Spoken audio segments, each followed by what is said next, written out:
말씀이 이끄는 교회라는 제목으로 하나님 말씀 나누도록 하겠습니다. 여러분, 오늘은 아시는 바대로 교회가 세워진 지 12주년이 되는 기념일입니다. 기념일. 여러분, 기념일에는 항상 그동안에 있었던 그 과거의 사건들을 기억하고 생각하는 시간입니다.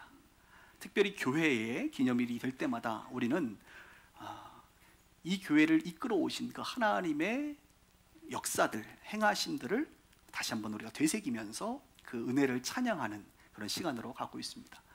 이스라엘 백성들이 유월절을 지키는 것이 무엇입니까? 출애굽을 기념하면서 기억하는 것이죠. 매년 그 사건을 반복하여 기억하는 것입니다. 3.1절을 우리가 기념하는 이유는 무엇입니까? 3.1운동의 그 사건을 다 아는 내용이지만 다시 한번 기억하는 것입니다. 그래서 오늘의 설교는 어떻게 보면 교회를 좀 오래 다니신 분들 입장에서는 들어본 이야기다라는 그런 생각이 들 것이고, 또 어떤 분들에게는 처음 들어본 이야기다 이런 생각이 들 것입니다. 그러나 저는 오늘이 기념일이기 때문에 이 교회를 향한 하나님의 그 행하심을 기념하기 때문에 다시 한번 반복해서 여러분들에게 하나님의 은혜를 같이 찬양하기를 원합니다. 빗소교회에서 신앙생활을 꽤 오래 하신 남자 집사님께서 어느 날 저에게 와서 이런 얘기를 했습니다. 목사님, 제가 목사님을 참 좋아하는데 그 이유를 아십니까? 굉장히 당황스럽더라고, 좋아한다니까. 그래서 내가 왜 저를 좋아합니까? 이렇게 물어봤더니 그분이 이렇게 말을 해요. 목사님은 참 하나님의 말씀 앞에 순종하는 사람이다, 이렇게 얘기를 딱 하더라고요. 그래서 제가 이렇게 얘기했죠. 그거야 당연한 거지요. 하나님 말씀 앞에 우리가 순종하며 살아야지요 라고 대답을 했어요. 그러면서 저는 이렇게 말했어요. 집사님, 제가 종입니다. 종은 주인이 하라 그러면 해야 돼요. 종이 별 수 있습니까? 이렇게 대답을 했던 기억이 납니다. 12년 동안 빗소교회를 이끌어오면서 또 제 인생을 돌이켜보면 제 자신이 참 연약하고 넘어질 때도 많았고, 그리고 지칠 때도 많았고 힘들어할 때도 많이 있었습니다. 그래도 참 잘한 게 하나 있다라는 생각이 들어요. 뭐냐면 주님의 종으로 주님의 말씀 앞에 순종하며 걸어오지 않았나, 이런 생각을 다시 한번 하게 됩니다. 여러분, 주님이 주인 된다는 게 뭐예요 도대체? 주님이 주인 된다는 것, 여러분의 인생을 주님이 주인 되시고, 이 교회의 주님이 주인 되시고, 여러분의 일터와 사업장의 주님이 주인 된다는 게 도대체 무슨 말입니까? 주님이 주인 된다는 것은 주인이 통치하시는 거예요. 주님이 여러분의 인생을 통치하시고, 주님이 빛과 소금의 교회를 통치하시고, 주님이 여러분들의 일터와 사업장을 통치하시는 것, 그것이 주님이 주인 되시는 거예요. 그게 실제적인 것입니다. 실제적으로 한마디로 말하면 주님은 눈에 안 보이거든요. 하나님은 영이시기 때문에 눈에 보이지 않습니다. 그러니 그분은 우리 가운데 늘 말씀하시거든요. 자신의 뜻을 말씀하십니다. 그래서 그 주인의 말씀에 종이고 청지기인 우리가 순종하며 살아가는 것이야말로 주인이신 하나님의 통치를 받는 삶이에요. 그것이 주님을 주인 삼아 살아가는 인생이다, 이렇게 말할 수가 있는 것입니다.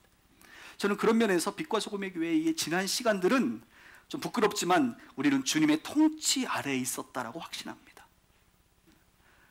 이 교회를 이끌어가는 데 있어서, 이 교회가 세워지는 데 있어서 어떤 주변의 환경이라든지 어떤 문화적인 요소라든지 어떤 특정 사람이라든지 저를 포함해서, 아니면 어떤 돈이라든지 이런 것들에 의해서 교회가 이끌어진 것이 아니라 하나님의 말씀이 이 교회를 이끌었다, 이렇게 말씀드리고 싶어요.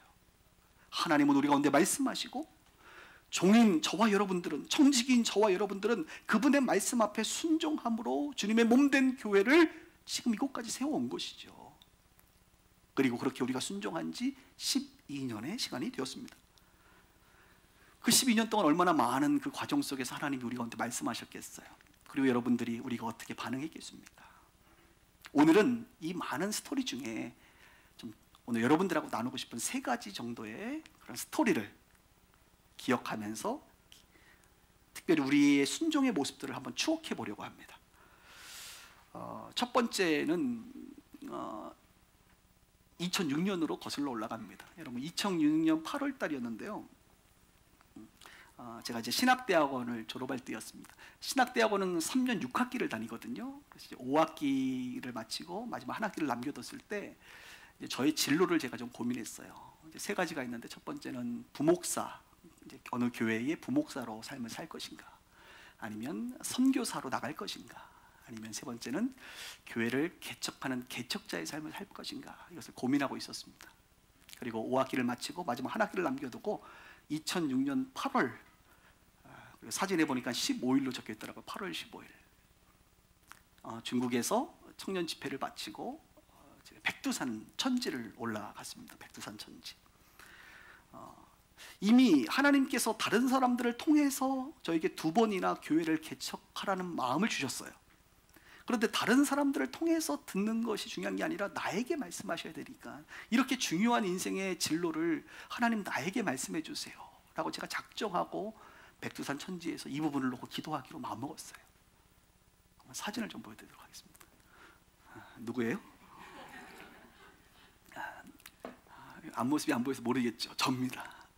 벌써 몇 년 전입니까? 이때가 한 3년 됐겠네요. 젊을 때죠.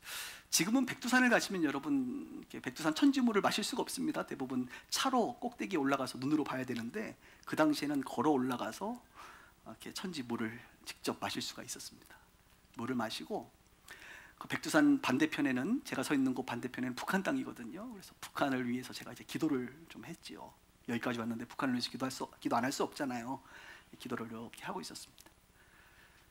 그리고 이제 제 인생의 중요한 진로인 교회 개척과 관련된 혹은 제 진로를 위해서 기도하기 시작했습니다. 그때 제 느낌상 저쪽 반대편에서 바람이 이렇게 부는 거예요. 바람이. 그러니까 주변의 사람들이 와 시원하다 이렇게 얘기를 하더라고요. 계속 저걸 보셔야 되나요? 부끄럽네 갑자기. 예, 그래서 바람이 막 부니까 시원하다 그러더라고요. 근데 저는 그 바람이 딱 부는데 성령의 바람이다 이렇게 개인적으로 느꼈어요. 그리고 그 바람을 맞으면서 제가 기도를 하는 중에 제 마음에 이것을 이렇게 표현할까요? 내적인 음성, 성령의 음성으로 주님께서 디모데전서 4장 15절 이렇게 말씀하시는 거예요. 저는 디모데전서 4장 15절의 말씀을 암송하고 있지 않습니다. 무슨 말인지 몰라요. 제 마음 가운데 주님 이 말이 무슨 말씀이시죠? 이 말씀을 가지고 저의 진로를 결정해도 되겠습니까? 제 마음 가운데 그렇다라는 마음을 주시던 거예요. 그래서 제가 기도를 한참 하고 나서, 그러면 제 인생의 진로를 이 디모데전서 4장 15절 말씀으로 결정하겠습니다. 기도를 마치고 성경을 봤습니다. 성경을 봤더니 다시 한번 볼까요? 성경 말씀이 어떤 말씀이? 이 말씀이에요. 첫 번째 말씀, 이 모든 일에 전심전력하여 너의 성숙함을, 진보를 모든 사람에게 나타내게 하라. 내가 내 자신과 가르침을 살펴 이 일을 계속하라. 이것을 행함으로 내 자신과 내게 듣는 자를 구원하리라. 여러분 이 말씀을 딱 읽을 때 여러분들은 어떤 느낌인지 모르지만 저는 이 말씀을 읽는 순간 뭐라고 느꼈냐면 교회 개척해라 이렇게 저는 받아들였어요. 교회를 개척해서 전심전력하여 너에게 그 일어나는 성숙함, 그 진보를 모든 사람에게 나타내게 해라. 내가 그렇게 할 거야 라는 확신으로 제가 이 말씀을 받았습니다. 그리고 내려와서 이제 아내를 설득해서 교회를 개척하기로 이제 마음을 먹었죠. 그런데 뭐랄까요, 교회를 개척하려고 했더니 뭐랄까요, 그 방해가 좀 있었던 것 같아요. 제가 내려오자마자 이제 부교육자 삶을 살았는데, 내려오자마자 주일날 교회 갔더니 교회에서 담임 목사님과 장로님들이 합의를 하셔서 저에게 사임을 통보하였습니다. 쉽게 얘기하면 잘렸습니다. 나가라는 거예요. 다음 주에. 너무 억울하더라고요. 사실 그 교회는요, 담임 목사님이 부재 중인 위기 속에 있는 교회를 제가 담임 전도사로 그 교회를 6개월 동안 맡아서 교회를 회복시키고 담임 목사님을 모셔놓고, 그리고 그분이 저를 좋아해서 저랑 같이 함께 계속 하자 이렇게 얘기를 해놓은 상태였는데, 제가 중국한 사이에 바뀌어버렸어요. 뒤집어졌어요. 막 억울하더라고요. 눈물이 다 나더라고요. 그러면서 한편으로 이런 생각이 들어요. 주님이 교회 개척하라고 아예 자르셨구나 나를. 근데 막막하잖아요. 이제 한 학기 남았고 처자식은 있고 먹고 살아야 되는데 갑자기 백수가 된 거예요. 백수가. 백수대에서 할 게 뭐 있습니까? 이제 교회 개척이나 준비해야겠다 해서 기도하는 중에 주님이 성북구로 이사해라 이런 마음 주셔서 이사를 했습니다. 그리고 이제 교회 개척 준비를 하고 있는데 한 10월쯤 됐을까요? 한 통의 전화가 왔어요. 어느 목사님이신데 이분은 강남에 있는 여러분 이름만 대면 알만한 대형 교회 책임 목사인데요. 팀장 목사님이신데 저에게 연락을 해서 이제 전도사인데 장전도사 이제 목사 될 테니까 지금 이제 졸업하면 우리 교회로 와 이렇게 얘기를 하는 거예요. 그러면서 이렇게 얘기하는 거예요. 우리 교회는 회사로 얘기하면 삼성이야. 대한민국 1%의 연봉을 자랑하고 우리 딸 민유를 강남에서 교육시킬 수 있는 아주 절호의 교회야. 우리 교회로 와. 이렇게 저에게 청빙을 한 거예요. 여러분 이 소식을 듣고 얼마나 지금 안 그래도 백수로 놀고 있는데 이런 얘기를 들으니까 제가요 좋더라고요. 그래서 전화를 끊고 나서 정말 2시간 동안 가고 싶은 마음이 막 올라오는 거예요. 근데 2시간 정도 지나니까 제 마음 가운데 뭐가 떠올라요? 백두산이 떠오르는 거예요. 개척해라 그랬지 언제 글로 가라 그랬어. 저는 이것을 하나님께서 저를 시험한 그런 사건이라고 저는 봅니다. 2시간 후에 전화를 했어요. 목사님 죄송합니다. 저 개척할 거예요. 그랬더니 이분이 욕을 한 바가지 하더라고요. 그 다음날 또 연락이 오셨어요. 저 안 갑니다. 저 개척할 거예요. 그분은 지금도 그 교회에서 부목사로 계시고 저를 부러워하고 계십니다. 그렇게 교회 개척을 기도로 준비하고 기도 모임을 하고 2007년 1월 달에 가정에서 5명의 성도가 함께 우리 가족을 포함해서 가정교회를 시작했습니다. 그리고 5개월이 지나 2007년 6월 첫째 주에 10명의 성도들과 함께 27평짜리 공릉동 상가를 얻어서 손님들을 오늘처럼 초대하여 교회 개척 설립 예배를 드리게 됩니다. 그렇게 교회가 시작된 후에 오늘이 이제 12년을 맞이하게 되는 날이에요. 이번 주 금요일 날 기독교 연합신문 기자분이 저에게 오셔서 저를 인터뷰하는데요. 그 이유는 뭐냐면 지난달에 우리 교회에서 몽골 현지인 교회를 입양하고 했잖아요. 이 소식을 듣고 이 부분을 인터뷰하고 싶다. 왜냐하면 요즘은 여러분 몽골을 포함해서 전 세계적으로 선교사들이요 비자가 안 나와요. 잘 선교사를 환영하지 않습니다. 비즈니스맨들은 환영하지만 선교사들은 원치 않아요. 그러니 점점 선교사들이 현지에서 할 수 있는 일들이 적기 때문에 선교 전략의 패러다임이 좀 바뀌어야 되는데 그 중에 하나가 뭐냐면 우리 교회가 추구하고 있는 현지 교회, 현지 목회자를 입양해서 그 교회를 성장하도록 돕고 그 교회를 통하여 그 주변을 복음으로 확산시키는 이런 선교 전략을 가지고 있거든요. 그래서 우리는 지금 전 세계 10개 해외 교회를 입양해서 그 일을 하고 있습니다. 이 소식을 들은 기자분이 와서 인터뷰를 좀 하겠다는 거예요. 그리고 아무리 봐도 이 선교 전략이 한국 교회에 굉장히 필요한 것 같다. 이렇게 이제 얘기를 한 거예요. 그래서 여러분 지난달에도 좀 우리가 기독신문에 나왔지만 아마 계속적으로 지금 이런 일들이 좀 일어나는 것 같습니다. 지난 12년 동안 방송, 신문, 잡지, 인터넷, 언론에서 무려 10여 차례 정도 저희 교회에 대한 이야기가 보도됐습니다. 어떤 내용들이냐면 주님이 말씀하신 것에 우리가 그냥 순종했던 것들이에요. 그런데 하나님은 창조적이고 혁신적이신 분이라 하나님의 말씀 앞에 순종하면요 하나님께서 한국 교회를 위해서 좀 발전시키기를 원하시는 부분들을 우리 교회에 했던 것 같습니다. 어떤 내용들이 언론에 나왔냐면 재정에 대한 투명성.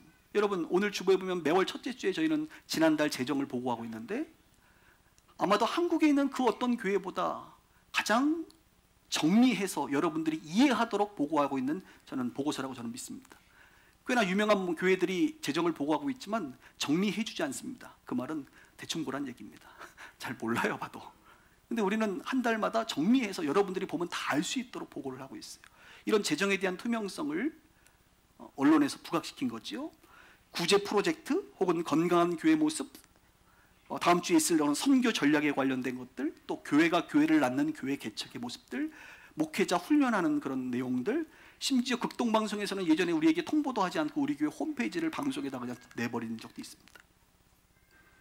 여러분 왜 이런 일들이 벌어질까요? 여러분 앉아 계시지만 우리 교회가 그렇게 큰 교회는 아니잖아요. 그냥 동네에 있는 작은 교회입니다. 그런데 왜 이런 일들이 자꾸 벌어지느냐? 저는 그 이유를 오늘 첫 번째 말씀에서 찾는 거예요. 하나님이 뭐라고 그랬습니까? 우리가 말씀에 순종하니 그 약속의 말씀이 이 교회를 이끌어가기 시작하는데 그 약속의 말씀이 뭐예요? 너희들의 진보를 모든 사람에게 알게 하겠다 라고 하는 하나님의 약속의 말씀입니다. 여러분, 한국교회는 변화되어야 되죠. 성숙해져야 되죠. 건강해져야 됩니다. 어떤 분들은 한국교회는 단순한 변화가 아니라 창조적 혁신이 일어나야 된다고 말합니다. 저는 그 말에 동의해요. 어떻게 창조적 혁신이 일어납니까? 저는 하나님이 대안이라고 믿습니다. 하나님이 창조적이고 혁신적인 분이에요. 그래서 창조적이신 그분의 말씀 앞에 우리가 순종하면 한국교회는 창조적 혁신을 이뤄낼 수 있다고 저는 믿습니다. 여러분, 빗소교회는 여러분이 생각하는 것 이상으로 한국교회가 조금 주목하고 있는 교회입니다. 우리 교회의 양육교재와 프로그램을 많은 교회들이 이미 쓰고 있습니다. 이번 주에도 부산에 있는 어떤 목사님이 새로운 곳에 청빙이 되어 담임 목사가 되었는데 우리 교회의 양육과정 그 교재를 파일로 받아서 그대로 좀 써도 되겠냐, 이름만 바꿔서. 예, 물론이죠. 우리 교회의 선교 전략을 많은 교회들이 채용하고 있습니다. 우리 교회의 목회 철학과 방향성에 대해서 많은 교회들이 공감하고 그 길을 따라가고 있습니다. 우리가 하면 그것은 우리만의 것이 아니라 우리가 하면 그것이 한국 교회의 것이 됩니다. 그래서 우리 교회를 어떤 사람은 그냥 교회가 아니라 플랫폼 교회다라고 말하는 것입니다. 오늘 이곳에 앉아 계신 여러분들 조금은 부담감을 가지셔야 됩니다. 빗소교회인 여러분들이 잘 살아주셔야 됩니다.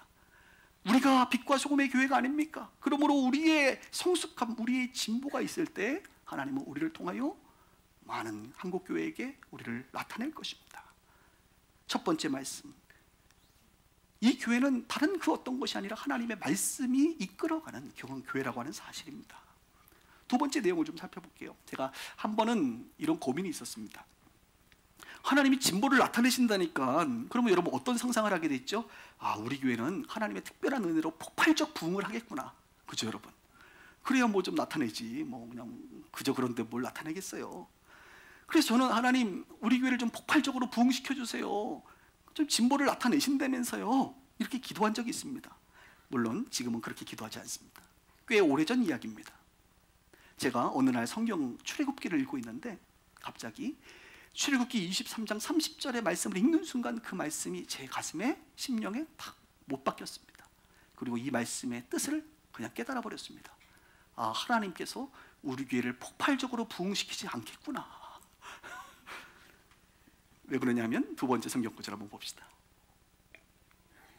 내가 번성하긴 할 것 같아요. 그 땅을 기업으로 얻을 때까지 내가 그들을 내 앞에서 조금씩 쫓아내리라. 저는 이 조금씩 쫓아내리라는 말씀을 듣는 순간 조금씩 성장하겠구나. 하나님께서 허락하신 그 땅들을 조금씩 차지하겠구나. 우리 교회의 폭발적 부흥과 성장은 일어나지 않겠구나. 한 걸음 한 걸음 조금씩 교회가 성장하겠구나라고 저는 이 말씀을 받았습니다. 물론 원치는 않았을지도 몰라요. 그러나 그렇게 받았습니다. 도표를 하나 보여드리겠습니다. 이 도표가 뭔지 아십니까? 빛과 소금의 교회의 인원추이 현황입니다. 목사님 저런 걸 갖고 있어요? 네. 저는 우리 교회를 하나님께서 진보를 나타낼 거라고 저는 믿는 사람이기 때문에 개척하고 나서부터 교회에 대한 사진 자료와 데이터를 다 가지고 있습니다. 그리고 이런 자료들은 목회자 세미나 할 때 교재 안에 다 포함되어 있는데요. 여러분 눈에 보시기에 교회가 성장할 때 폭발적으로 성장했습니까? 조금씩, 사실 이 세로 부분을 제가 조금 더 키워서 조금 각도가 좀 높은데 좀 줄이면요 굉장히 좀 낮아져요, 각도가. 조금씩 성장한 거예요. 2007년부터 12년 동안 지금 조금씩 이렇게. 다음 거 한번 볼까요? 다음에는 재정추입니다.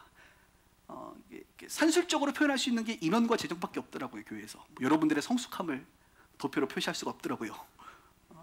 그런데 보니까 재정추이도 조금씩 성장하다가 어느 날 갑자기 급상승하는 날이 있어요, 그죠? 저걸 어떻게 해석하느냐? 정직하게 제가 해석해 드릴게요.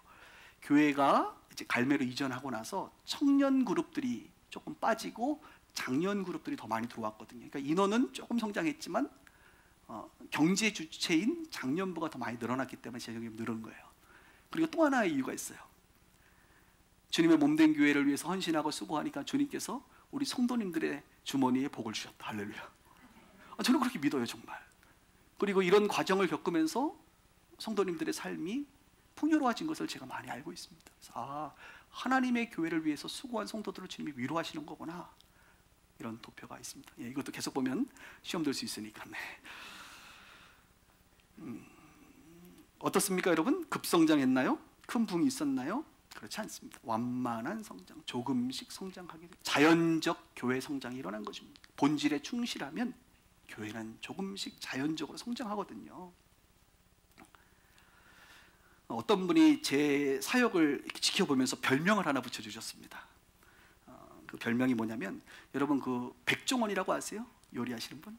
굉장한 유명하신 분. 백종원이 요즘에 방송 프로 하나 하는데 뭐예요? 백종원의 골목식당이라고 아세요? 골목식당. 모르시면 보시는 은혜가 있기를 바랍니다. 저는 가끔 봐요.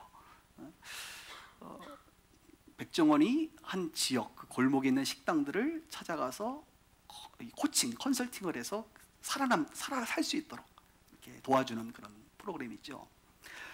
어느 분이 저를 보면서, 목사님은 한국교회 백종원입니다. 이렇게 얘기하더라고요. 그러면서 이렇게 얘기해요. 장창령의 골목교회를 하고 계십니다. 이렇게 얘기를 하는 거예요. 그래서 내가 이게 무슨 말인가 했더니 알 것 같아요. 제가 내일 모레도 대전에서 성결교단 총회에서 주최하는 목회자 세미나를 하는데, 세미나는 6시간 기본교육하고 뭐 6시간, 8시간 정도 심화교육하고요. 더 교육받겠다 하시는 분들을 뭐 하냐면 코칭하거든요, 제가. 그런데 전국을 6개 권역으로 나눠서 코칭을, 골목교회를 코칭을 하는 거예요. 그래서 이제 뭐 6월 말 정도에는 이제 부산에 가는데요. 한 3일 가 있습니다, 제가. 3일 동안 12개 교회 목사님들을 그룹별로 개별적으로 다 코칭을 해줘요. 골목교회 코칭을 해주는 거예요. 그리고 제가 이렇게 세미나 하면요, 여러분 비웃지 마세요. 반응이 굉장히 폭발적이야. 근데 그 이유가 뭔지 아세요? 우리 교회가 급성장하지 않았기 때문에. 우리 교회가 뭐 대형 교회 브랜드를 달거나 뭐 몇십억을 그 교회에서 밀어줘가지고 막 시작된 뭐 수십 명의 교인들이 함께 시작한 그런 교회가 아니에요. 아무것도 없는 상태. 그 목사님들의 처지하고 제 처지가 똑같거든요. 그 시작이 똑같은 거예요, 그분들이. 그러니까 그 모습을 보면서 완만한 조금씩 성장하는 모습도 자기네들 모습 같거든. 그러니까 그분들이 배우려고 하는 거예요. 우리 좀 도와주세요. 우리도 좀 자립하게 해주세요. 내가 놓치고 있는 부분들 좀 알려주세요. 그럼 제가 가면요, 호되게 얘기합니다. 아주 정색하면서 얘기합니다. 막 뭐라 그래요? 그런데 진실하게 얘기해요. 그리고 그분들이 알아요. 저분이 자기 교회 하기도 바빠 죽겠는데 가끔씩 한 달에 한 번씩 와서 자기네들을 돌보고 지도해 줄 이유가 전혀 없잖아요, 사실은. 그죠? 그런데 한국 교회가 다 잘 돼야 되니까, 우리만 잘 돼서는 안 되니까, 그런 생각을 가지고 이제 하고 있는데요. 빗소교의 진보가 이 조금씩의 진보가요, 그들에게는 희망이 되는 것 같아요. 그들에게는 우리도 저렇게 따라가야겠다라고 하는 작은 모델이 되는 것 같습니다. 이 하나님의 말씀이 조금씩 쫓아내리라, 이 말씀이 제 가슴에 있어요. 이 말씀이 우리 교회를 계속 이끌어가고 있다고 저는 믿습니다. 세 번째 말씀인데요. 2016년, 그러니까 난 교회를 개척하고 한 10년 정도 됐을 때죠. 11월에 우리가 이곳에 이제 2년 전에 이곳에 왔잖아요. 그래서 이런 좋은 성전에서 예배당에서 우리가 예배를 드리고 있는데, 2014년, 15년쯤에 그 공릉동에 우리가 이제 교회 그때 40평대로 옮겼죠. 40평. 여러분 40평이면 지금 우리 본당이 몇 평이냐면 50평이에요. 이 본당이 50평입니다. 그러니까 40평이면 여기서 이제 한 20% 줄이면 40평이에요. 그곳에서 120명의 사람이 아이들하고 어른들이 지지고 볶으면서 밥 먹을 때 예배당 의자 다 접고 피고 하면서 지냈어요. 120명 정도가. 그런데 저는 그곳에 있으면서 이렇게 성장이 정체되는 것을 느꼈습니다. 왜냐하면 사람들이 들어오는데 또 나가는 사람도 있는 거예요. 불편한가 봐, 사람들이. 그러면서 한 1년 전부터 저는 교회를 한번 이제 옮길 때가 됐나 보다, 이런 마음을 가졌습니다. 그리고 우리는 노원 빛과 소금의 교회였기 때문에 노원구를 중심으로 공릉동, 하계동, 중계동, 상계동을 알아봤어요. 한 1년 정도 알아봤는데 그렇게 마음에 막 와닿는 건물이 없더라고요. 그런 건물이 없었어요. 그래서 이제는 안 되겠다 해서 뭔가 결단을 내려야겠다 해서 제가 기도원을 갔습니다. 기도원 가서 이제 기도를 했어요. 하나님, 도대체 교회를 옮기려면 건물을 주셔야지. 갈 데가 없습니다. 그렇게 제가 기도를 많이 했어요. 근데요, 그때 주님께서 주셨던 말씀이 세 번째 오늘 말씀입니다. 성경 볼까요? 창세기 13장 14절. 롯이 아브라함을 떠난 후에 여호와께서 아브라함에게 이르시되 너는 눈을 들어 너 있는 곳에서 북쪽과 남쪽 그리고 동쪽과 서쪽을 바라보라. 여기 보면 너 있는 곳에서, 제가 지금 어디 있어요? 노원구에 있거든요. 저는 노원구에서만 해야 된다고 생각했거든요. 근데 주님은 뭐라고 해요? 너 있는 곳에서 북쪽과 남쪽과 동쪽과 서쪽을 바라보라.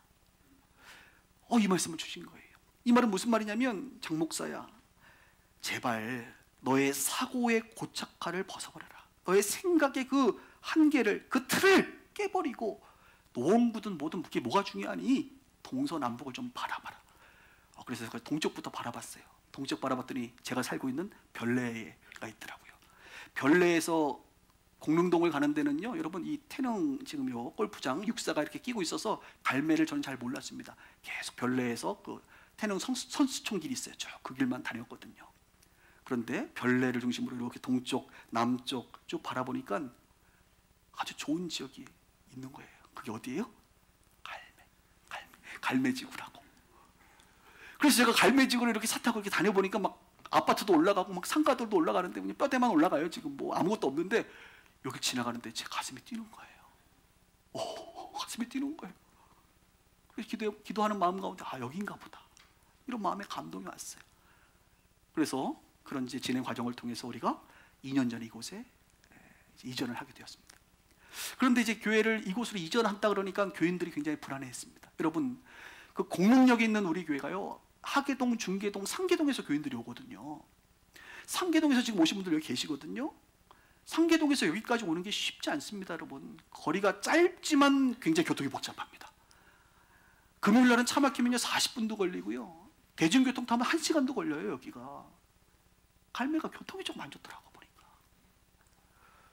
그래서 교회를 이곳으로 옮긴다니까 성도들이 이제 다른 교회 알아봐야 되나 보다, 이런 생각을 하는 분들이 좀 보이는 거예요.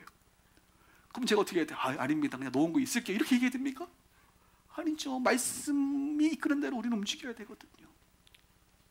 최선을 다해서 성도들을 설득하고 100일간 릴레이 금식 기도를 하면서 놀랍게 하나님께서 성도들의 마음을 한마음 한뜻이 되게 하셨습니다. 그리고 교회가 옮겼는데요, 120명 중에 대학생 청년들 몇 명 빼고 새 신자 그 애기 엄마 1명 빼고 거의 대부분의 성도들이 이곳에 왔어요. 그리고 2년의 시간이 지났는데요, 지금도 그때 있었던 성도들이 한 100여 명이 지금도 있습니다, 여러분. 안 놀라시네? 굉장히 놀라운 일이에요, 여러분. 네? 거의 이렇게 옮겨오면요, 반 이상 다 이렇게 우리 세계 전문용어로 떨어져 나갑니다. 근데 그런 일이 벌어진 거예요. 저는 그래서요, 지금도 그렇게 오시는 분들 보면 너무 감사가 되고 감동이 되고 너무 소중하고 그래요. 우리 장로님께서 오늘 대표기도 하셨지만 저에게 이렇게 조언해 주셨어요. 목사님, 이제 갈매에서 사람들이 와야 되는데 이 사람들을 세워야 됩니다. 노원 식구들과 갈매 식구들이 섞이지 못하는 것에 대한 염려를 하셨어요. 그렇죠, 큰 염려지요. 혹시 우리 노원 식구들이 텃세 부리면 어떡해요, 그죠? 그래서 온 사람들 다 내쫓으면 어떡해? 이런 고민이 되는 거예요. 그런데 우리는 기도하면서 교회를 세워갈 때, 지금 제가 노원 식구, 갈매 식구라고 분류하지만 지금 우리 교회 식구는 그렇게 분류하는 사람이 단 한 명도 없습니다. 다 하나가 되고, 지금은요 2년이 지난 시점에 셀 리더들이 대부분 다 갈매 식구들이 다 셀 리더하고 있어요. 지금 오히려 그분들이 많이 세워지고 있습니다. 얼마나 감사한지 몰라요. 하나님의 이 말씀이 우리를 이곳까지 인도하셨습니다. 오늘은 임시식이 있어서 설교를 짧게 할 거예요. 이제 마무리할게요. 여러분, 12주년 기념일을 맞아서 그동안에 일어났던 일들 중에 오늘 여러분들과 나누고 싶은 3가지의 말씀을 잠깐 살펴보았습니다. 이 말씀을 듣는 중에 여러분 어떤 마음이 들든가요? 빗소 교회는 하나님의 말씀이 이끄는 교회구나 라는 생각 들지 않습니까? 제가 담임 목사라서 어쩔 수 없이 그냥 이끌어가는 것처럼 보여요, 여러분. 그런데 그렇지 않아요. 저는 그냥 종이에요, 종. 제가 아닙니다. 말씀이 이 교회를 이끌어갑니다. 하나님이 이 교회를 이끌어 가십니다. 우리 모두는 종이요 청지기에 불과합니다. 앞으로도 마찬가지예요. 이 교회를 누가 이끌어 갑니까?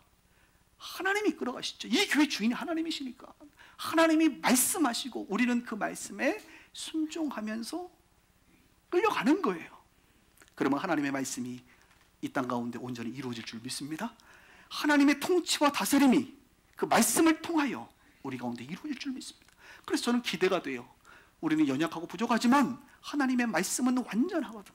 이 하나님의 말씀 앞에 우리가 순복할 수만 있다면 계속적으로 하나님은 이 교회를, 여러분의 인생을 아름답게 이끌어 가실 줄 믿습니다. 그런 교회요 성도 되기를 주님 이름으로 축원합니다.